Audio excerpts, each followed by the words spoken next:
তো তোমরা তো সকল বন্ধুরা জানো যে আমি গিয়েছিলাম কুম্ভ মেলায়। তো অনেক কষ্ট করার পর, অনেক জার্নি করার পর তারপর চলে গেছিলাম কুম্ভ মেলায়। তারপরে একটা বাড়ি থেকে ড্রেসটা চেঞ্জ করে চলে গেলাম।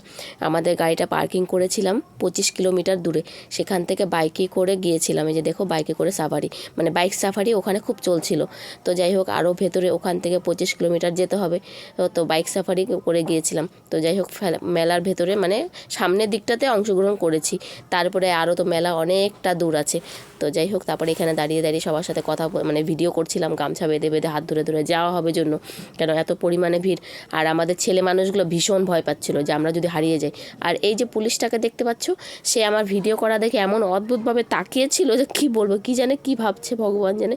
তো যাই হোক, উনি কী ভাবছিল আমার দেখার দরকার নেই। তারপরে ওখান থেকে আরও 8 কিলোমিটার না 10 কিলোমিটার হেঁটে মেলার ভেতরে গিয়েছিলাম।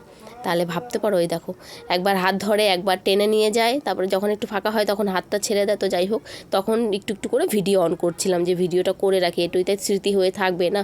এত বছর পর এতটা দূর যেতে পেরেছি আমি। আমার এই মানে এত ভালো লাগা কি বলবো, এই ভালো লাগার শেষ নেই। তো যাই হোক, তোমরা অনেকেই জানো যারা যারা গিয়েছো যে কতটা মন শান্তি হয়। মন তো শান্তি হয়, কিন্তু প্রথমে না মনটা খুব ভেঙে গেছিলো, কারণ টিকিটটা ক্যান্সেল হয়ে গেছিলো। তারপরে ভেবেছিলাম যে যেতে পারবো না। তো যাই হোক, বলে না ভগবানের কাজ ভগবানই করে, ভগবান চেয়েছিল যে আমি যাই।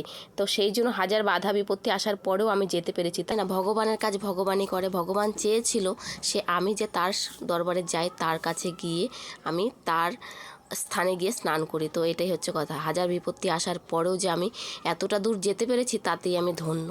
তো এটার যে শান্তিটা পেয়েছি, সেই শান্তি কাউকে বোঝাতে পারবো না। এই যে এখানে বাঁশ দেওয়া দেখতে পাচ্ছ, বাঁশ দিয়ে আটকে রেখেছে। এখানে এই পর্যন্ত নাকি জল ছিল, তো জলটা শুকিয়ে গেছে। দেখো, এখানে স্নান করার জন্য নদীতে নেমে গিয়েছিলাম, গঙ্গায়।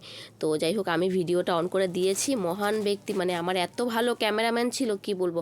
আমার কাহানি শুরু হতে হতেই কাহানি শেষ, মানে আধুরি কাহানি, হামারি আধুরি কাহানি, এই একটা ব্যাপার। তো যাই হোক, যেটুকু স্মৃতি সঙ্গ করে রাখতে পারছি সেটুকুই আমার কাছে বিশাল। তো কি আর করার, এইটুকুই ভালো লাগা, এটুকুই আমার সাথে সঙ্গ হয়ে থাকবে। তো এই যে দেখো, তাদেরকে আমি ক্যামেরাটা করে দিয়েছি কি সুন্দর করে, মানে আমার মানে যা আর ভাসুরকে, তারা স্নান করছিল, আমি বললাম ভিডিও করে রাখি, এটাই তো স্মৃতি। তো ভিডিও করে দিয়েছিলাম। তারপরে যে মহান ব্যক্তিকে দেখতে পারবে, মানে আমার বিআই মশাই হবে আর কি, তাকে দিয়েছিলাম আমি ক্যামেরাটা করার জন্য। তো কি আর করার, এত ভালো ক্যামেরাম্যান হলে মানে জীবন ধন্য। তো যাই হোক, মেলাতে না জামা কাপড় চেঞ্জ করতে পারিনি, জানো তো বন্ধুরা, সবাই ওখানেই চেঞ্জ করছিল, মেয়ে ছেলে কোনো ভেদাভেদ নেই, সবাই চেঞ্জ করছিল। কিন্তু আমাদের একটু অস্বস্তি হচ্ছিল জন্য আমরা জামা কাপড় চেঞ্জ করিনি। ওখান থেকে হেঁটে হেঁটে আরও অনেকটা মানে আসলাম, আস্তে আস্তে জামা কাপড় গায়ে শুকিয়ে গিয়েছিলো। তারপর যাই হোক, আমি যাবো বা এক জায়গা থেকে জামা কাপড়টা একটু চেঞ্জ করেছিলাম।